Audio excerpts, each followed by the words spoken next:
Good morning students. Last video में मैंने आपको बाइनरी ऑपरेशन के बारे में बताया था। आज मैं उससे आगे चलूँगा, इसकी प्रॉपर्टीज़ के बारे में थोड़ा सा आपसे डिस्कस करूँगा। तो प्रॉपर्टी पे जाने से पहले मैं आपको फिर से थोड़ा सा रिव्यू करवाता हूँ बाइनरी ऑपरेशन क्या होता है। तो what is binary operation means if we have a non-empty set, then the operation star, we denote it by star, from A cross A to A. This is basically a function from the Cartesian product of the sets to a sets defined by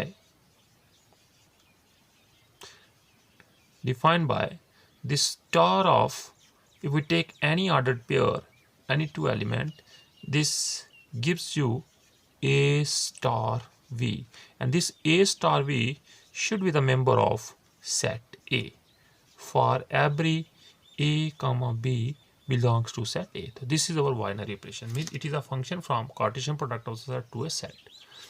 फिर मैंने आपको कुछ examples, various examples बनाए थे, various operations बताए थे, कौन कौन से बाइनरी ऑपरेशंस होते हैं। आज मैं आपको इसकी प्रॉपर्टीज़ के बारे में बताऊंगा। तो पहली प्रॉपर्टी जो मैंने आपको कल भी बताई थी, क्लोजर प्रॉपर्टी जिसको हम बोलते हैं, जिसके कारण ये बाइनरी ऑपरेशन डिफाइंड होता है। क्लोजर प्रॉपर्टी क्या होती है? Closure property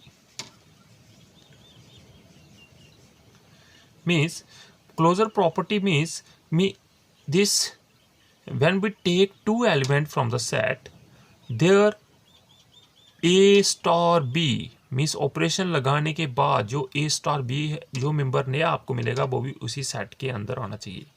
means for every A comma B belongs to set A, this A star B this belongs to set A. तो this is the closure property. तो हम कहेंगे this A is closed. We can write it as this set A with binary operation this is closed. Okay. Second property आती है इसकी, हम बोलते हैं उसको कम्यूटेटिव प्रॉपर्टी।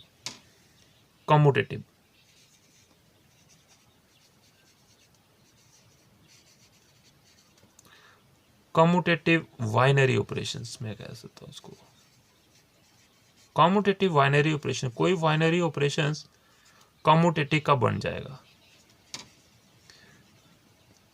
तो कम्यूटेटिव प्रॉपर्टी में क्या होता है, मीन्स इसमें यह है कि A binary operations B is equal to B star A for A B belongs to set A. तो ये होता है, मीन्स कम्यूटेटिव बाइनरी ऑपरेशंस में हम ये कहते हैं कि अगर हमें कोई भी, मीन्स फॉर ऑल लिख सकते हो आप इसमें, for all A B belongs to A, means A star B, जो ऑपरेशंस ए स्टार बी का जो रिजल्ट आएगा वही बी स्टार ए पे ही, अगर आपको वही रिजल्ट मिले तो हम उस बाइनरी ऑपरेशंस को कम्यूटेटिव बाइनरी ऑपरेशंस बोलते हैं। ठीक है। अब थर्ड प्रॉपर्टी आती है, इसमें हम बोलते हैं एसोसिएटिविटी।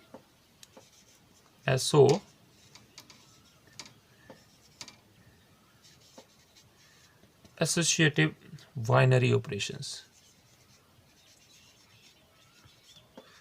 एसोसिएटिव बाइनरी ऑपरेशन कौन सा होता है? एसोसिएटिव प्रॉपर्टी में क्या होता है कि अगर हम कोई तीन एलिमेंट लेते हैं, तीन एलिमेंट, एसोसिएटिविटी हमेशा तीन एलिमेंट्स पे आती है।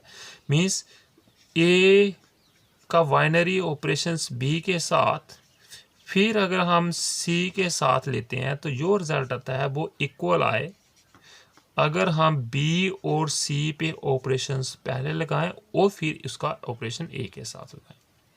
For every A comma B comma C belongs to set A, तब हम उस बाइनरी ऑपरेशंस को एसोसिएटिव बाइनरी ऑपरेशंस बोलेंगे।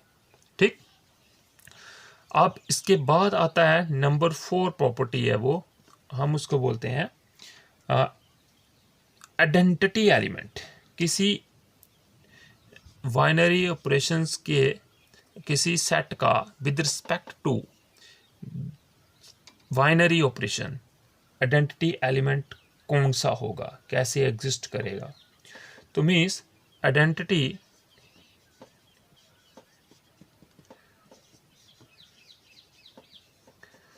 बस यही 4-5 चीज़ें हैं जो बाइनरी ऑपरेशंस में आपको समझनी है।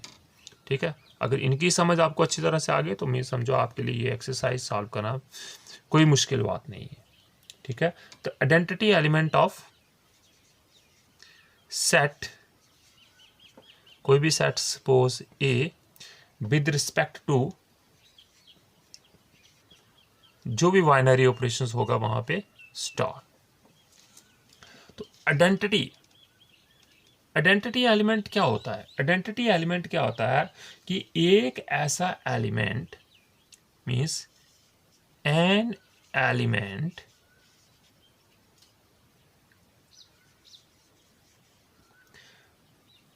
E belongs to set A is said to be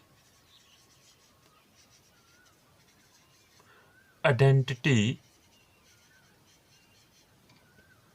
element of A with respect to this binary operation star. ये हमेशा एक ही नहीं होगा, ये हर एक सेट का पे डिपेंड करेगा और विद रिस्पेक्ट टू उसके बाइनरी ऑपरेशन पे भी डिपेंड करेगा। तो ये कौन सा एलिमेंट होता है कि ये एक ऐसा एलिमेंट सेट के अंदर, उसको हम जैसे मैंने ई से डिनोट किया तो ई की वैल्यू कुछ भी हो सकती है, is set to B identity element of set A with respect to binary operation star if A star E करें, ये रिजल्ट भी आपको ए ही में दे और आपको ई स्टार ए के साथ अगर करें तो for every A belongs to set A. Means कहने का मतलब ये है कि आइडेंटिटी एलिमेंट हम उस एलिमेंट को बोलेंगे, वो इस सेट के अंदर एक ऐसा एलिमेंट अगर आपको मिल जाए, if there exist such element is set A such that, उस एलिमेंट को अगर मैं सेट के किसी भी एलिमेंट के साथ उस बाइनरी ऑपरेशंस उस पर ऑपरेट करता हूं तो उस पर कोई भी चेंजिंग ना आए, वो एलिमेंट वैसा ही रहे। मैं आपको एग्जांपल्स देके क्लियर करूंगा, आपको बहुत ज़्यादा क्लियर हो जाएगा। तो ये इसकी डेफिनेशंस है। मीन्स ऐसा एलिमेंट जिसका सेट के किसी भी एलिमेंट पर कोई भी इफेक्ट ना पड़े तो हम उसको आइडेंटिटी एलिमेंट बोलते हैं। और इसके बाद है 5वां inverse.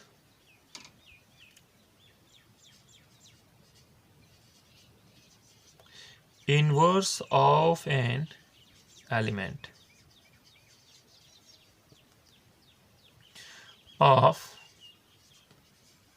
set A with respect to binary operation star। अब एक हर एक एलिमेंट का इनवर्स एग्जिस्ट कर रहा है या नहीं कर रहा है विद रिस्पेक्ट टू स्टार, ये हमें चेक करना है। तो इनवर्स क्या होता है? इनवर्स क्या होता है मीन्स देखो, an element we can write it as an element B of set A is said to be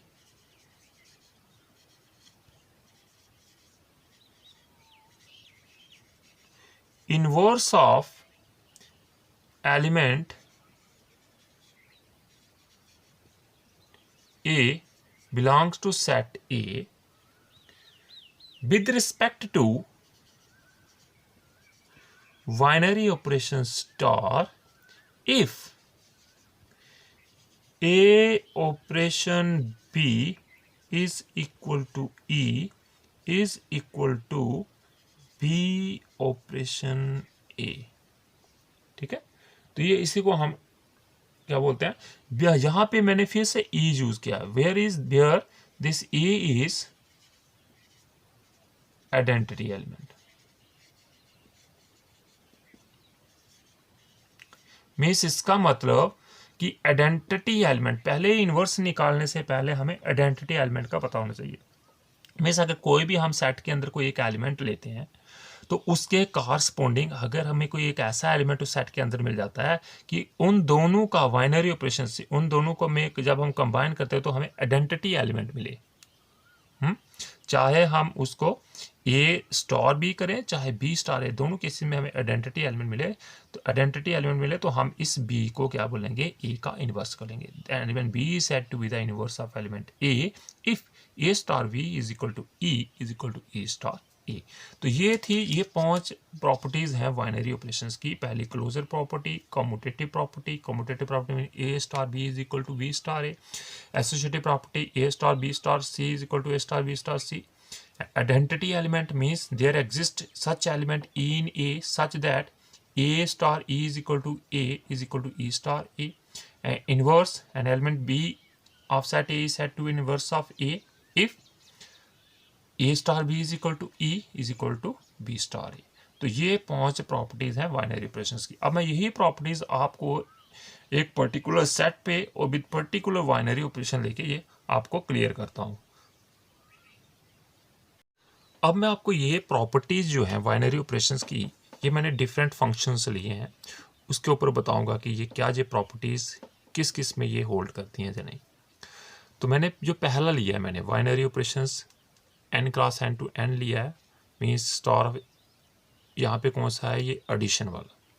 यहाँ पे मैंने ये z पे लिया है इस सेट ऑफ इंटीजर्स पे, और ये सब्ट्रैक्शंस का मैंने, और यहाँ पे मैंने रियल्स नंबर्स के ऊपर लिया, और ये मल्टीप्लिकेशंस, और ये मैंने रैशनल नंबर के ऊपर लिया, और ये डिवीजन। ठीक है, ये 4 डिफरेंट बाइनरी ऑपरेशंस मैंने कल मैंने आपको बताए भी थे कि कौन कौन सा जो ऑपरेशंस है, जैसे एडिशन है जो किस किस सेट के ऊपर ये बाइनरी ऑपरेशंस होता है और किस सेट के ऊपर ये नहीं होता, ये मैंने सारा आपको बताया था। तो पहली प्रॉपर्टी आते हैं क्लोजर। तो क्या this addition is close, set of natural number is closed under addition? Means yes, means if we take any 2 natural number, the sum of 2 natural number is again a natural number. So yes, this is closure, means closure property is hold, that is a plus b belongs to n for every a b belongs to n. So closure properties. What about integers and subtractions? Mean the subtractions, what about this? The subtractions of 2 integers is again an integers. Yes, means if we take any 2 integers a and b, then a minus b is again and we get an integer. So this is also closed. Subtractions is closed. That is a minus b belongs to z for every a b belongs to z. What about real number? Or here operation is multiplications, means this a b belongs to r. If a and b belongs to r, what about a into b? Mean the product of 2 real numbers is again a real number. Yes, just so this is also closed. Means a into b belongs to r for every a comma b belongs to r. So this is also a real number, or set of real number is closed under multiplications. What about division?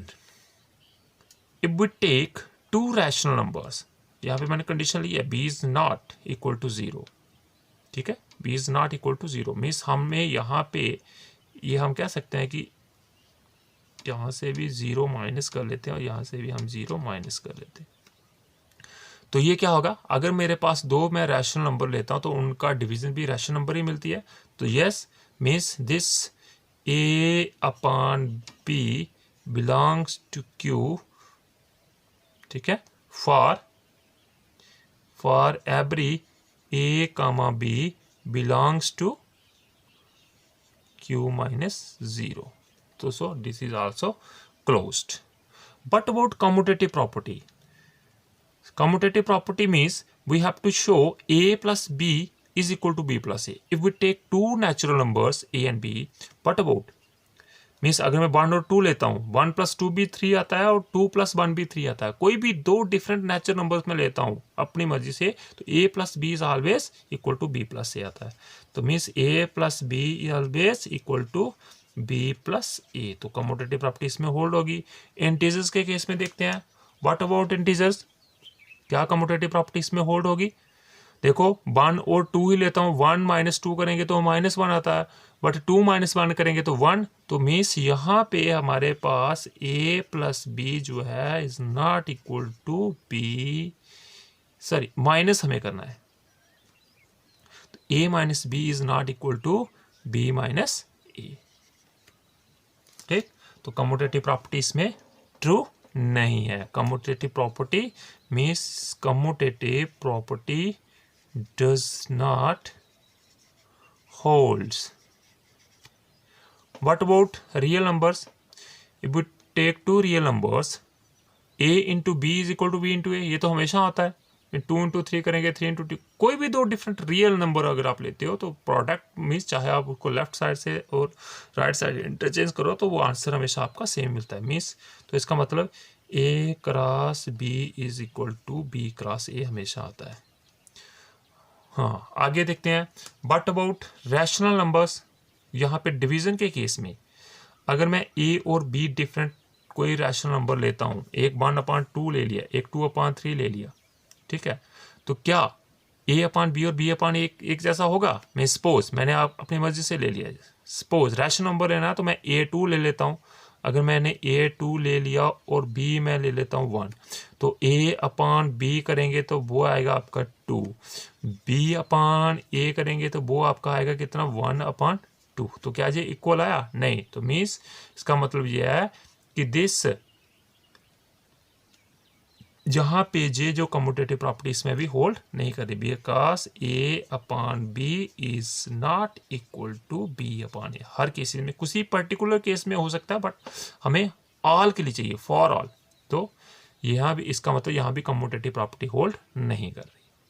Okay, similar अब आप देखते हैं associative property, the product of but about the sum of 3 natural number. तो यह trivial सा case है, means a plus B plus C करेंगे तो वो इक्वल ही आएगा। आप डिफरेंट नेचुरल नंबर लेके इसको देख सकते हैं, तो इसमें मतलब होल्ड होगी। बट अबाउट इंटीजर्स, मैं अगर 3 डिफरेंट नेचुरल नंबर लेता हूँ, अपनी मर्जी से आप ले लो, मैं एक 1 ले लेता हूँ, एक 2 ले लेता हूँ, एक 3 ले लेता हूँ। सपोज मैंने ये 3 डिफरेंट नेचुरल इंटीजर्स ले ली, ठीक है।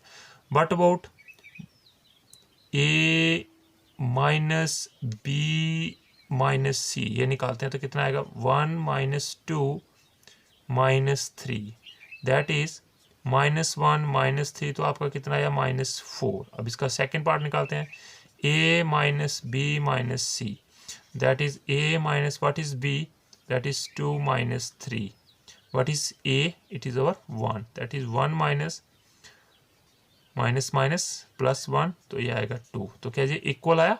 नहीं आया। तो मीन्स इस केस में हमने ये देख लिया कि a माइनस बी अगर माइनस सी करेंगे तो वो इक्वल नहीं आएगा a minus B minus c. इसका मतलब इसके associative property does not hold in case of integers with respect to subtractions.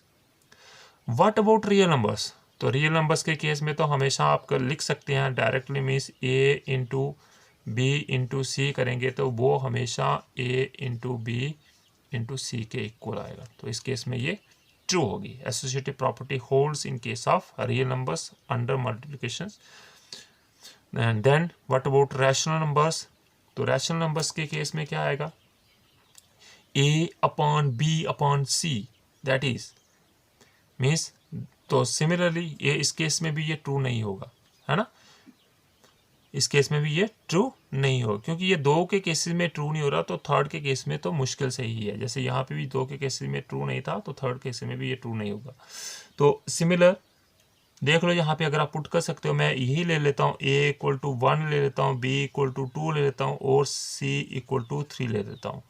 पहले हमें निकालना है a/b और फिर अपॉन c, ये ना, a/b/c। तो ये कितना आएगा? What is a/b? That is 1/2 upon 3, that is 1/2 into 1/3, that is 1/6। अब इसका दूसरा केस करते हैं। पहले a upon b upon c। What is a? 1 upon b कितना आपका 2/3, तो ये ऊपर चला गया तो यह 1 इंटू 3/2, दैट इज 3/2। तो ये आपका एसोसिएटिव नहीं होगा, so this is not associative. Associative property does not hold in case of rational numbers under operation division. Okay, and then we come to the identity element. Identity element, इसको आप ध्यान से समझना, identity element और inverse को।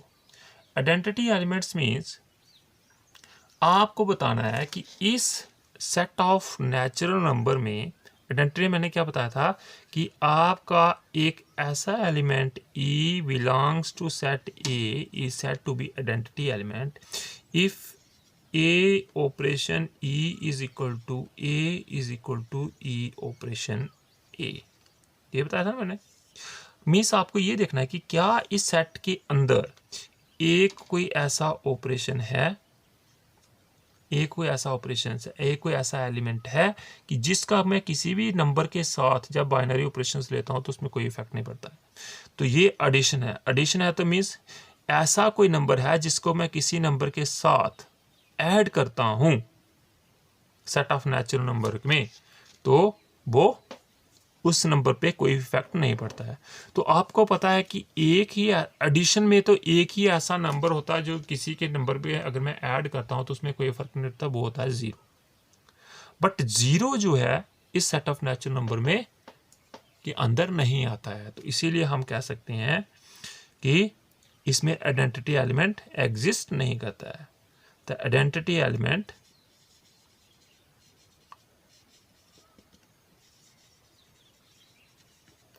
does not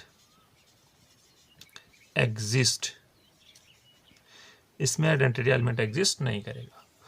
अब यहां पे देखते हैं सेट ऑफ इंटीजर्स के केस में सबट्रैक्शंस मींस ऐसा कोई एलिमेंट इस इंटीजर्स में है जिसको अगर मैं माइनस करूं तो उस नंबर को कोई भी इफेक्ट ना पड़े, तो वो 0 आपको मिल जाएगा। 0 इसके अंदर भी आता है। हाँ, तो आप यहां पे लिख सकते हो, इसमें आपका क्या आ जाएगा, ये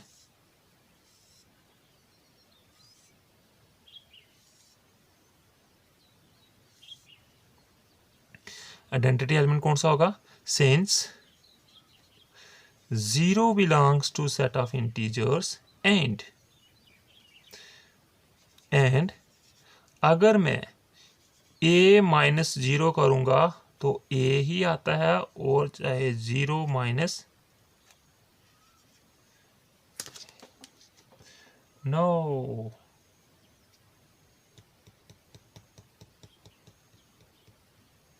तो ये सेम नहीं आता है।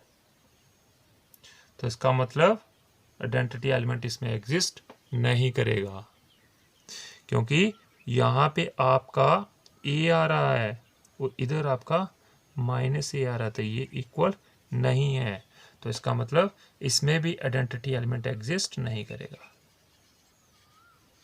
अंडर ऑपरेशन कौन सा, सबट्रैक्शंस। अगर एडिशन होता तो फिर ठीक था, फिर हो जाना था। Identity element does not exist. हाँ, अब हम आए हैं मल्टीप्लिकेशन पे। ऐसा कौन सा नंबर है, रियल नंबर है, जिसके साथ किसी नंबर को मल्टीप्लाई करो तो उसमें कोई फर्क नहीं पड़ता। कौन सा नंबर है वो? वेरी गुड, वो कौन सा नंबर है? That is our 1। 1 इसके अंदर भी आता है ना। तो since 1 belongs to real numbers and a into 1 करेंगे तो आपको a ही मिलेगा is equal to 1 into a। तो इसका मतलब 1 क्या आ गया, आपका आइडेंटिटी एलिमेंट आ गया। ठीक। सेट ऑफ रैशनल नंबर के केस में सेट ऑफ रैशनल नंबर के केस में ऐसा कौन सा एलिमेंट होगा? देखो इस अगर मैं कोई भी एलिमेंट लेता हूं, मीन्स आपको ऐसा कौन सा नंबर है जिसके साथ किसी रैशनल नंबर को मल्टीप्लाई करें या डिवाइड करें, डिवीजन है ना, तो डिवाइड करें तो उसमें कोई भी फर्क नहीं पड़ता, वैसा ही रहता है, तो वो 1 ही है। तो वही चीज आ गई, since 1 belongs to Q and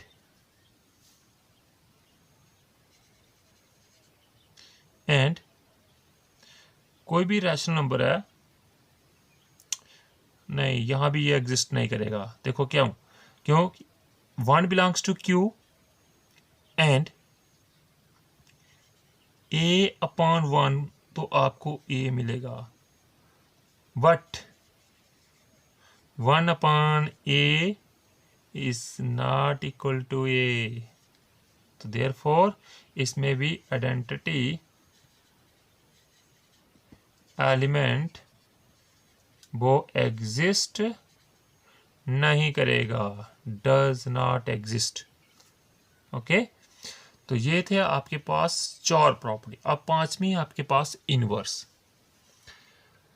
अब इनवर्स को किस तरह से प्रूव करना है? इनवर्स में मीन्स इनवर्स की डेफिनेशन को अगर देखें तो उसमें आपको ये बताया गया था कि अगर आपके पास सेट ए के कोई एलिमेंट है, हम बी इसी सेट का एलिमेंट को हम ए का इनवर्स तब कहेंगे जब ए स्टार बी आपको ई मिले और is equal to B star ए। तो इसका मतलब कि आपको इनवर्स निकालने से पहले आपको आइडेंटिटी एलिमेंट का पता होना चाहिए, है ना। फिर हमें देखना है कि उसका अंडर ऑपरेशन वो आता है या नहीं। जैसे सपोज मैं सेट ऑफ नेचुरल नंबर्स की बात कर रहा हूँ, सेट ऑफ नेचुरल नंबर में क्या है कि क्या इसमें तो नंबर 1 तो इसके अंदर आइडेंटिटी एलिमेंट एग्जिस्ट ही नहीं कर रहा है, तो इसका मतलब है कि इसमें इनवर्स भी एग्जिस्ट नहीं करेगा। कोई भी एलिमेंट मैं लूंगा तो उसका इनवर्स एग्जिस्ट नहीं करेगा अंडर ऑपरेशन एडिशन। तो इसमें मैं लिख सकता हूं the inverse does not exist. कब? जब ऑपरेशन हम एडिशन ले रहे हैं। सब्ट्रैक्शन के केस में क्या होगा? इसमें आइडेंटिटी एलिमेंट था क्या हमारे पास? नहीं, आइडेंटिटी एलिमेंट इसके भी अंदर नहीं है, क्योंकि आइडेंटिटी एलिमेंट हम जहाँ पे ऐसे अगर हम देखें रफली तो ऐसे लगता है कि 0 इंटीजर के अंदर होता है। 0 अगर मैं किसी भी नंबर से माइनस कर लेता हूँ 0, बट आपका दोनों कम्यूटेटिव वे से वो प्रूव होना चाहिए, A-0 और 0-A। वो सुनो जहाँ पे तो इफेक्ट कर रहा है ना, जब इसको हम लेफ्ट साइड से जब माइनस करते हैं तो इसकी वैल्यू तो माइनस ही आती है। तो आइडेंटिटी एलिमेंट एग्जिस्ट नहीं कर रहा है, आइडेंटिटी एलिमेंट एग्जिस्ट नहीं कर रहा है, इसका मतलब इसका इनवर्स भी एग्जिस्ट नहीं करेगा। Inverse does not exist, does not exist. हाँ, अब देखते हैं रियल नंबर्स के केस में। रियल नंबर के केस में हमारे पास आइडेंटिटी एलिमेंट 1 है। तो अगर मैं इसमें कोई एक एलिमेंट लेता हूं, देखो मैं अगर लेता हूं let this A belongs to R, ऐसा कौन सा एलिमेंट है जिसको मैं इस ए से क्योंकि मल्टीप्लिकेशन है तो मल्टीप्लाई करूं तो मुझे आइडेंटिटी मिले, मीन्स 1 मिले। मीन्स ऐसा कौन सा बी एग्जिस्ट कर रहा है यहाँ पे ए, यहाँ ऐसा कौन सा बी एग्जिस्ट कर रहा है ताकि मैं ए के साथ मल्टीप्लाई करूं तो मुझे 1 मिले, which is equal to b into a. तो कौन सा होगा वो? मीन्स ए को किसके साथ मल्टीप्लाई करें तो 1 मिलता है। मीन्स रियल नंबर का केस है तो ए को अगर मैं बी 1/a ले लेता हूँ तो आपको 1 मिल जाता है, चाहे 1/a इंटू ए करें तो दोनों केसेस में आपको ये मिल जाता है ना। तो देयरफॉर मैं कह सकता हूं दिस ए का इनवर्स क्या होगा इसमें? 1/a। हाँ, इसमें एक चीज और है, जब एडिशन की बात करते हैं तो इनवर्स को हम एडिटिव इनवर्स बोलते हैं। इसको कौन सा इनवर्स बोलते हैं? एडिटिव। जब मल्टीप्लिकेशन की बात करें तो हम इसको मल्टीप्लिकेटिव इनवर्स बोलते हैं। Multiplicative, MULT,